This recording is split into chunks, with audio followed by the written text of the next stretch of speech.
Look, safety is a continuous journey, and the only way we can get better and stay on a course towards success is to fill our minds with the truths we know about various hazards. This couldn't be more true than the topic of personal protective equipment, or better known simply as PPE.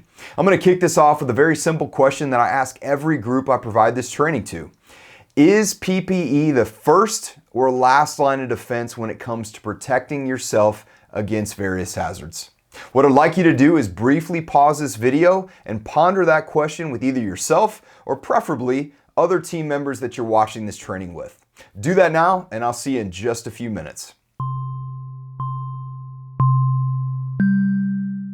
My hope is you and your teammates were able to have a solid conversation about this simple but extremely important question. Are you ready for the answer? Of course you are. The answer is that PPE is the very last line of defense when it comes to protecting yourselves from hazards that you're exposed to. Roughly 90+% of everyone I ask this question to says PPE should be the first line of defense and not the last. So if you found yourself in that group, you're clearly in the majority, and I do get it. But let's dig into the reasons why it's last. Number one, we always want to evaluate ways to engineer out the hazard. But let's take a minute to dig into this question and the reasons why PPE should be the last resort. So here's a scenario for you. You're at home working with a table saw. Would you feel safer if that saw were guarded, or feel safer relying on personal protective equipment as the first line of defense to keep your body from making contact to the saw blade? And remember, what we're talking about is the reliance on that PPE from protecting you after you've made contact with the actual blade. You better say you take the guard. Now, guards are just one example of how you can engineer out the hazard. Another common example we use in this discussion has to do with respiratory protection systems. Would you rather have to wear a respirator, conduct annual fit tests, ensure medical evaluations are completed as required, and conduct routine air samples? Or would you rather look at ways to change the type of paint or chemicals you're using to ensure the hazardous elements of those products have been removed? As in the case with paints, if possible, you'd want to find a paint that would have an isocyanate-free, lead-free, or other hazard-free solution. You'd also want to look at installing air filtration systems and ventilation systems before you were required to be solely surrounded by the hazardous toxins found in those products. And in that case, only be relying on the filter in the mask, the proper fit of the mask, and whether or not you're ready to shave that beard you've had for 15 years. Side note, if you have a beard and you think you're protected in your respirator, you ain't. Just saying.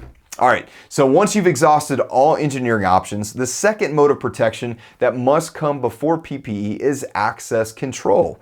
So really basic, you eliminate the amount of access your teammates have to a particular hazard. Here's an example. If you have a paint booth, you should be isolating that to a part of this facility where not any and all employees will have hazardous exposure. As far as your potential exposure working on someone else's site or the site of the controlling contractor, you want to make sure you're not assuming any exposure when you're on these sites. Understand that you're responsible for your own protection when you step foot on site at any location. So be sure to work from that mindset that you're not just allowing a client or a location to dictate the exposure you have or the type of PPE they may or may not be providing. Be prepared and pre-plan the exposures you're going to have, and then come to the site ready to roll with all protective measures.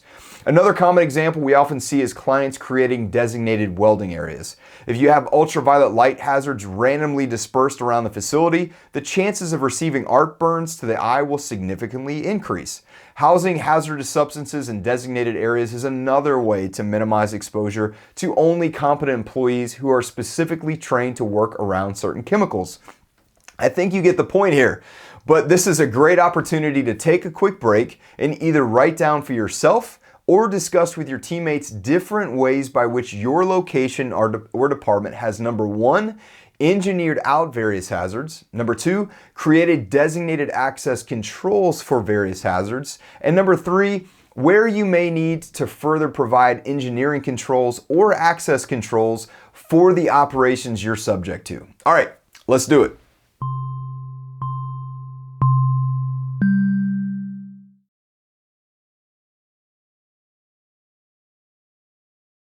So now we find ourselves to the third and final mode of protection. After every hazard has been engineered out to the fullest extent possible and all access has been constricted to a small group of trained employees, PPE finds its way to the list. Now, there are several assumptions about the types of PPE required for certain hazards. Though these assumptions may be accurate, the intentional process we all need to follow to determine the accuracy of these assumptions is conducting a PPE hazard assessment or PPE job analysis. This is a very simple written tool that breaks out every job function and associates a list of body parts that need to be personally protected.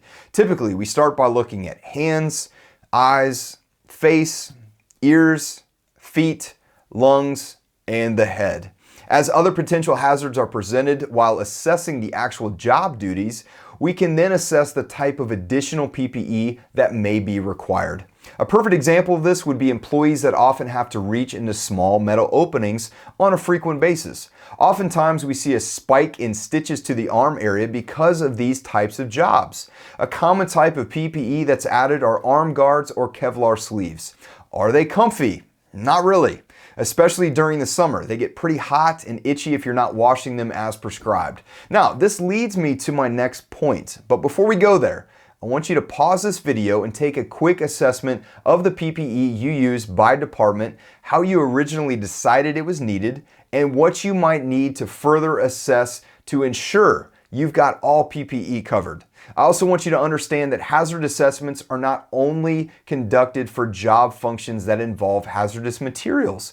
Every job function in every department needs to be assessed. So think about that as you discuss amongst your team or assess your individual operations. Pause the video now, and I'll see you in a few minutes.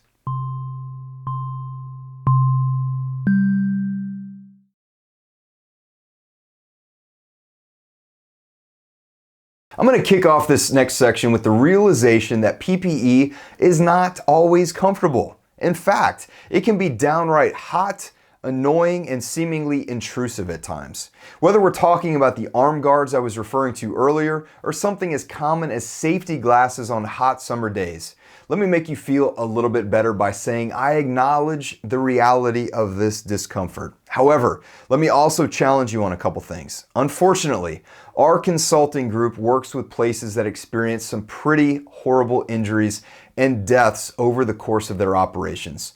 In cases where someone has had a substantial eye injury from flying particles or something similar, what do you think their response is regarding the horrible attitude they had for not wearing something as basic and supposedly uncomfortable as safety glasses?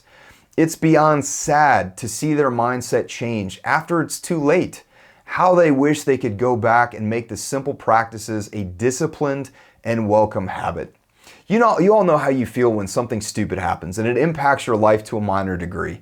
Imagine something as life-changing as the loss of an eye, the development of tinnitus in your ears because you didn't wear hearing protection, or the development of cancer after choosing to keep a beard over ensuring a proper respirator fit. The list could go on and on. But let me stress this point. Nearly every single one of these individuals has anger towards themselves for forgoing their quality of life for a little bit of comfort and a little bit of vanity. What's your quality of life worth to you? What does the quality of life of those in your inner circle mean to you? Because by now, you have to realize that your choices don't just impact you. They directly impact those closest to you. PPE is a very general safety measure, but man, does every piece of it matter. Again, you've reached this point of wearing personalized protection because all other options have been exhausted. Now it's just you and whatever's going to splash on you, fly out and hit you, enter your lungs, or deteriorate your hearing. In fact, while I was putting this training together, we received a photo from one of the locations we work with. This young man pictured here was unloading cold asphalt when a slug blew. He wasn't wearing his face shield. This is about as near miss as you can get. While he was sore from scraping the asphalt off of his face, he could have been killed or at a minimum severely burned to the point of non-recognition. Let me ask you this. What would this young man's life look like had this asphalt been hot? What was the one simple piece of PPE he was trained to wear that could have prevented even this minor issue? That's right, something as simple as a face shield. Why wouldn't you want to use it when you weigh all the costs of not wearing it? PPE isn't just a choice, it's a necessity. And guess what? It's also a federal regulation. OSHA is a federal governing body that requires PPE in a number of various situations. So at the least, I'm pulling the federal regulation card and telling you that neither you nor your employer has the choice. You have to wear PPE, period.